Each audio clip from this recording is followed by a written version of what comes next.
පේරාදෙනිය සරසවිය කියන්නේ මතක ගොඩක්.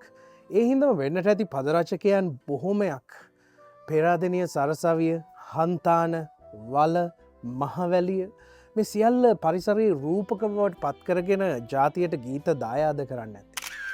ඉතින් ඒ මතකයන් රැසක් අතට එක මිටට අරගෙන ලංකාවේ පේරාදෙනිය සරසවී හුළඟට මුසු කරලා හිරුණබසින දේශයට අරංඉන්න පුළුවන්ගුණොත් කොතරම් අපූරුද. එතින් ඒ අපූරත්වය ජනවාරි මාසේ පළවෙනි ඉරිදාවේ වෙඳන්නට බර්මිංහම් ප්‍රදේශය ඔබට හැකියාව හම්බෙන.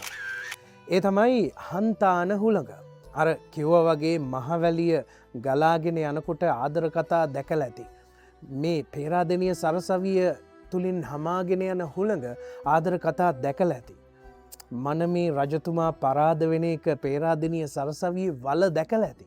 ඉතින් මේ සියලු මතක අලුත් කරගන්නට ඔන්න හොඳ අවස්ථාවක් පපුුවට ළඟ ගීත ආදරයෙන් වෙදින්නට භාවනාවක් වගේ අවස්ථාවක් හම්බෙනවා ජනවාරි මාසේ 4 ඉරිද දවසේ. ඉතින් මිඩ්ලන්ස් ආට් සෙන්ටර් එකේ තමයි මේ වැඩේ සිද්ධ වෙන්නේ. ඉතින් හඬ පෞරුෂයෙන් සාධාරණය ඉටු කරන්නට සුනීර එරන්දි අංජලි හඬ ත්‍රිත්වය අපිත් එක්ක එකතු වෙනවා. එදින් බර්මිංහම් ප්‍රදේශය අවට ඉන්න ඔබටත් මා ආරාධනා කරනවා මේ හදවතට ළඟ ගීත විඳින්නට හන්තාන හුළඟත් එක්ක එකතු වෙන්න.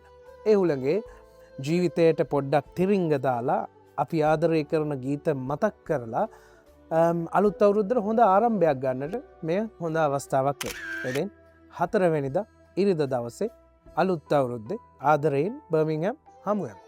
අවඩා අයුබෝවන්.